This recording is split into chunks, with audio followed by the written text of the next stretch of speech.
Hello, it's Michelle and welcome to my June 2014 reading wrap-up. I read 10 books this month. The first book that I finished in June was Blood Red Road by Moira Young. This is a dystopian Western trilogy. This is the first book in the series. And it follows Saba, and Saba is in her late teens, early 20s. She lives with her twin brother Lou, their little sister, and their father. And all of a sudden, some strangers come on the land, and they kidnap her brother. And she is determined to get her brother back. She's never been separated from him, and she just has a lot of grit and determination. She's a wonderful character. Moira Young writes fabulous characters. She even wrote one that is a crow, so that speaks volumes to me about how great of a writer she is. Now this book, you could read it as a standalone if you really wanted to. There is a sense of closure at the end, but you don't really get to learn very much about the brother, and you don't get to learn very much about her love interest that appears in the story. And he is this very mysterious and cocky stranger that she's attracted to. And so to find out more about the brother and to find out more about Jack, the love interest, I will definitely be continuing on with this trilogy. I gave this book 5 out of 5 stars on GoodReads. This month I also read To All the Boys I've Loved Before by Jenny Han. And it was the start of summer, supposed to be relaxing and fun, so I wanted something kind of cute and light and fluffy and contemporary to read, and this fit the bill. The story follows Laura Jean, and she has had crushes on several boys in her life, but never really had a boyfriend or followed up on any of the crushes. And when she kind of gets over a guy, she writes a letter to them and puts it in this special box that was left to her by her mother, who has passed away. And she addresses them and everything. Well, somehow there's a mix-up, and her letters get mailed out, and 4 of the 5 gentlemen that she has written the letters to receive them. And so the situations that occur that as fallout from that are cute and adorable. I did think the family dynamic was really cool. The older sister has really been in charge of the household since the mother passed away, and her organization was fascinating to see how she had everything set up and was just so responsible with it, and to see how the family dealt with her absence because she went overseas to college. I did think Laura Jean was a little too wishy-washy for me throughout the book, but I did enjoy it and gave it 4 out of 5 stars on GoodReads. Next up, I read Countdown City by Ben H. Winters, and this is book number 2 in the series The Last Policeman. I don't want to give any spoilers, so I'll talk about the first book just a little. The end of the world is coming. There's an asteroid that is going to impact Earth, and there's nothing that anyone can think of to do to stop it. And so the only question is, which side of the Earth will it hit on, and how will that placement affect you? So people are not acting normal. Some of them are going bucket list, which means they're trying to do all the things they wanted to do before they die. Some people are taking advantage of the resource and trying to hoard of the situation and trying to hoard resources. But the main character just keeps doing his job as a policeman. And so that's just fascinating to me, how dedicated he is to the job and getting it done, and kind of observing how other people are reacting to the end of the world, but not really coming up with a reaction himself. So you wonder, is he in denial or what is going on? So this is the second book, follows him also. And in this case, he is trying to investigate a missing person case for a former babysitter from his childhood. So I thought it was good. I gave it 4 out of 5 stars, just like the first one. And I got a free digital copy of book 3, which I will be reading in the month of July. So look forward to that. I believe that one comes out July 15th.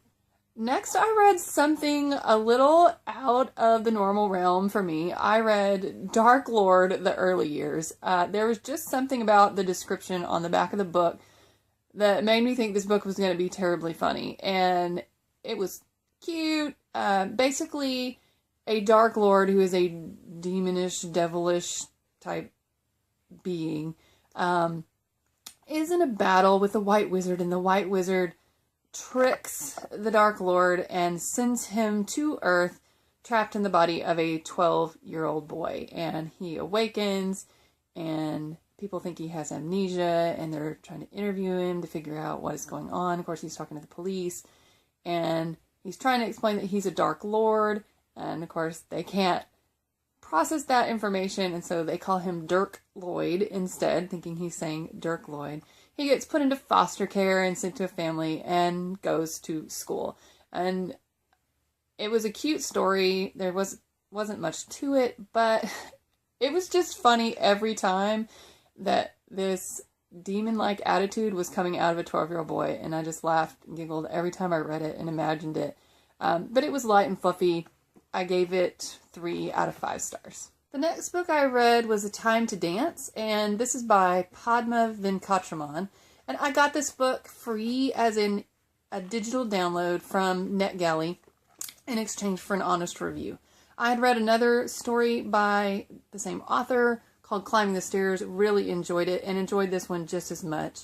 It's a very inspirational story about a young lady who is into dance. She lives in India, and she's in an accident and loses part of her leg. She does get a prosthesis, but she can't dance with all the grace and beauty that she used to. And so she ends up finding another teacher to teach her, and her personal growth throughout this story, adjusting to her new lifestyle and her new attitude she takes towards dance, and was just beautiful. And it really helped her to work on her relationships and her life. And I just thought her growing up, the coming of age story in this was beautiful. I did give this 4 out of 5 stars on GoodReads.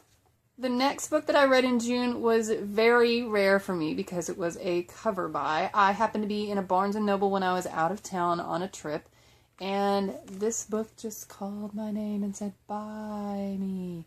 I didn't even read the synopsis on the back. I read the front, which said 2 broken souls, 1 hot summer. And then there's a quote from the author of Catching Jordan that said, "A story of family, first love, and forgiveness." I loved it, and that sucked me right in. It's got a guitar on the cover, and I love guitar music. And let me just show you how cool the real cover is without the dust jacket. Is that not cool? Okay, yeah, I know. It's cool. The story follows Monroe Blackwell, and she is on a summer vacation at her grandma's house in Louisiana. And just that setting was perfect because the descriptions of the humidity and the heat in Louisiana were perfect, and I felt like I was uncomfortable, and I felt like I was sweating and my shirt was sticking to me in the descriptions. The writing was just beautiful. I love the characters. The themes of the story were mistakes and friendships and forgiving yourself and moving on from tragedies, and it was just beautiful. The love story was amazing, and there was so much more to it than that, but I thought it was awesome. I gave it 5 out of 5 stars on GoodReads. Next, I read a book that is set in South America, and this was a beautiful story based on the true story of Maria Virginia Farandango, I believe is how you pronounce that. It's a beautiful story. She starts the story when she's about 7 years old, and she is one of the indigenous people of Ecuador, and they live in extreme poverty. And it turns out that Virginia has been basically turned into a slave, and being 7 years old, there's not a whole lot she can think of to do about it. The story follows her over the next decade or so, and through her growth, and she struggles with things like, am I more like my real family, or am I more like this family that I've been living with? And if I had a chance to leave this family, would I? And if I left them, who am I? And just a lot of self-discovery, and she's such a brave person, and it's just an amazing story. So I highly recommend it. 4 out of 5 stars on GoodReads. Earlier, I mentioned that I had to take a trip for work, and I had to drive about 3.5 hours away. And so I thought, you know what? I haven't listened to an audiobook in about 15 years, and I never had a really good experience with it, but maybe I can read some reviews and find a good one. I ended up picking up Mr. Penumbras' 24-hour bookstore, and oh my gosh, was it good. It is narrated by Ari Fliakos, and the story is amazing. I'm 100% sure I would have loved the book if I had read it myself, but just his vocal skill added so much to it as I was listening. I was in awful traffic on my 3.5-hour trip on the way down there. It actually took me about 4.5 hours to get there, and I didn't even care because I was enjoying and laughing at the story so much, and I wasn't in a huge rush to get there. So I thought it was amazing.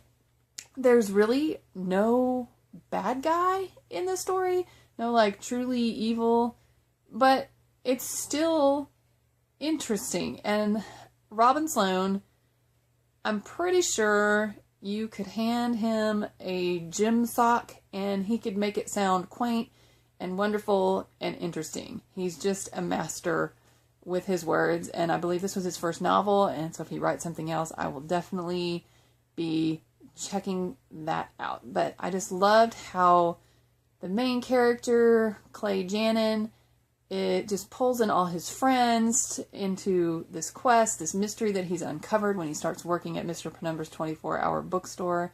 Just a very endearing, nice story. I gave it 5 out of 5 stars on GoodReads. The next book that I read was because of a GoodReads group that I belong to called Booktube Reading Buddies, and they were reading The Mistress of Rome by Kate Quinn. And oh my gosh, this is like a soap opera set in Rome. There is so much manipulation and backstabbing and social dynamic and political undermining going on in the story. It was completely fascinating, and Kate Quinn can write some characters that you love to hate, and every character fell somewhere on this spectrum of honorable, from like totally honorable to like not a shred of honor in their body. And it was fascinating as your views of their honor changed as the story developed. There were so many characters, and you instantly felt like you understood all of them. The writing was beautiful. I do want to say that I did give this 4 out of 5 stars on GoodReads simply because it was pretty bleak and pretty dark, and it did contain some physical abuse and quite a bit of gore, especially at the beginning, because there were gladiators and things of that nature. But it is a beautiful story, and when you look at GoodReads, it looks like this might be the first in a series, and if it is, I will definitely continue reading the series, but I'll keep in mind that it's going to be dark from the start. But really enjoyed it.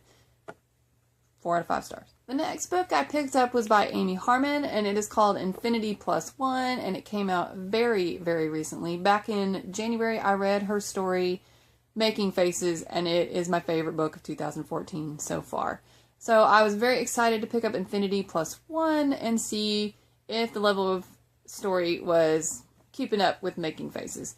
I did enjoy this story a little bit. I did have to drag myself through a couple of places. It is a love story, and it follows a country singer who is a female teenager, and she wears a wig when she performs that is long and blonde, and when she takes it off, she has brown hair. She has a little bit of a meltdown and cuts her hair, and it just started off feeling a little too Miley Cyrus for me, and maybe that's why I could never really get into Bonnie Raitt's character. I just thought it was just taking too much from Miley Cyrus and just all the negative publicity that she's had lately. I just couldn't buy into it. I did love the character of Infinity. I thought with all his flaws, he was beautifully done. I thought a lot of the writing was really good. But Bonnie Raitt just made absolutely terrible decisions throughout the story, and I couldn't really feel a whole lot for her other than, oh, why are you doing this? So, I did think there is an antagonist in the story, and I thought they were just too simply evil, and I didn't enjoy this. It was okay.